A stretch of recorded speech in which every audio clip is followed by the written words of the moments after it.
স্বদেশপ্রেম চ্যানেলে স্বাগত। সবাইকে আন্তরিক শুভেচ্ছা। আজ বেসিক রসায়নের একাদশ পর্বে অরবিট এবং অরবিটাল নিয়ে আলোচনা করব। আমরা জানি বোরের তত্ত্ব অনুসারে ইলেকট্রন নিউক্লিয়াসের চারপাশে কতগুলো বৃত্তাকার কক্ষপথে বা শক্তি স্তরে ঘুরে। এইসব বৃত্তাকার কক্ষপথ বা শক্তি স্তরকে বলা হয় অরবিট। অরবিটকে কতগুলো সংখ্যা দ্বারা প্রকাশ করা হয়।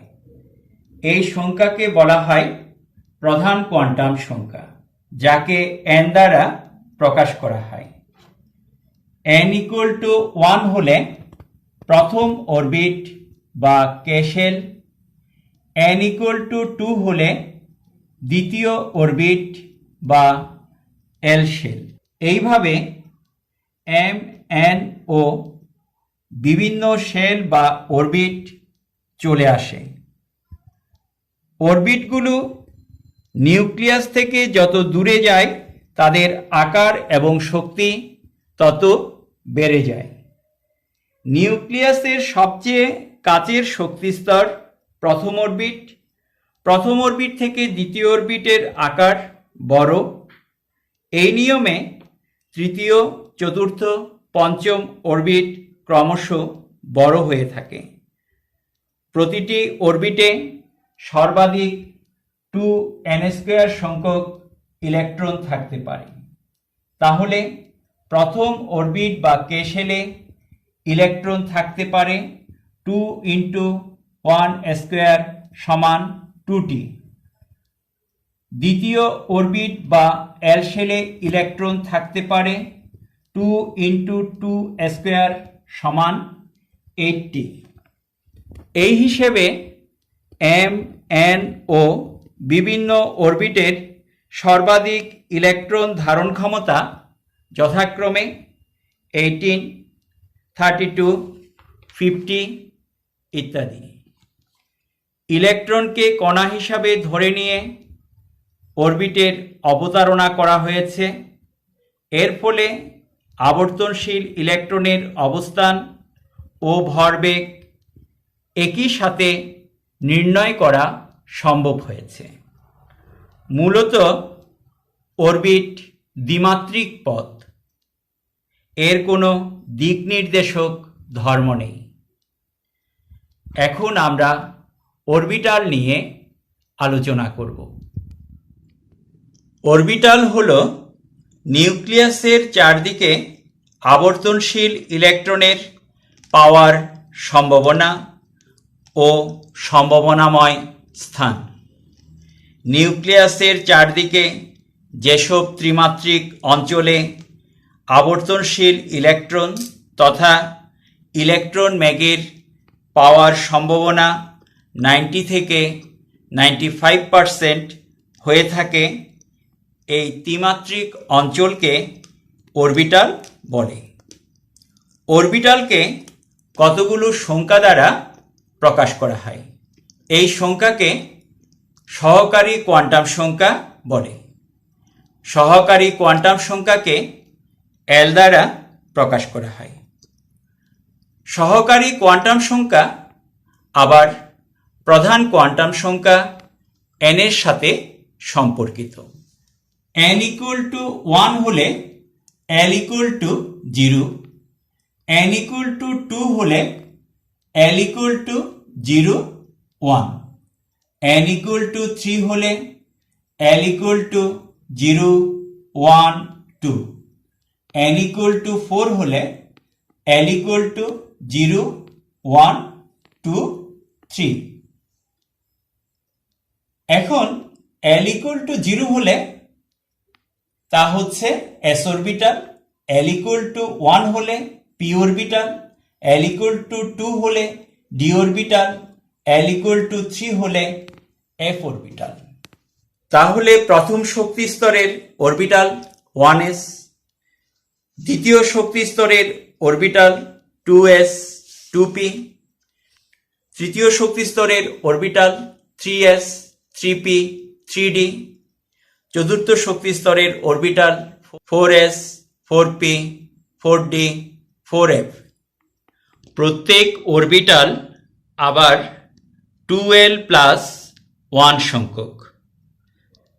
তাহলে s অরবিটাল 2 × 0 + 1 সমান 1t। একইভাবে p অরবিটাল 2 × 1 + 1 সমান 3t। d অরবিটাল হবে 5t, f অরবিটাল হবে 7t। প্রত্যেক অরবিটালে সর্বাধিক 2টি ইলেকট্রন থাকতে পারে। তাহলে s অরবিটালে মোট ইলেকট্রন ধারণ ক্ষমতা 2 × 1 সমান 2t। p অরবিটালে সর্বাধিক ইলেকট্রন ধারণ ক্ষমতা 2 × 3 সমান 6t। d অরবিটালের ইলেকট্রন ক্ষমতা হবে 2 × 5 সমান 10t।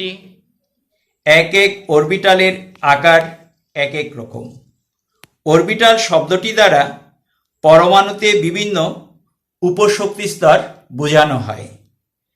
এখন আমরা অরবিট ও অরবিটালের মধ্যে কিছু পার্থক্য দেখে নিব। অরবিট হচ্ছে নিউক্লিয়াসের চারপাশে ঘূর্ণায়মান ইলেকট্রনের সুনির্দিষ্ট বৃত্তাকার পথ। অরবিটাল হচ্ছে এমন একটি ত্রিমাত্রিক অঞ্চল যেখানে ইলেকট্রনকে পাওয়ার সম্ভাবনা সর্বাধিক। অরবিট একটি দ্বিমাত্রিক পথ, এর কোনো দিক নির্দেশক ধর্ম নেই।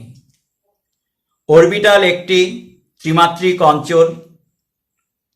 s অরবিটাল ছাড়া অন্যান্য অরবিটালের নির্দিষ্ট দিক নির্দেশক ধর্ম আছে। ইলেকট্রনের অরবিটসমূহ বৃত্তাকার। বিভিন্ন অরবিটালের আকৃতি বিভিন্ন, যেমন s অরবিটাল গোলক আকৃতির, p অরবিটাল ডাম্বেলের মতো। অরবিটসমূহ প্রধান কোয়ান্টাম সংখ্যা n এর সাথে সম্পর্কিত।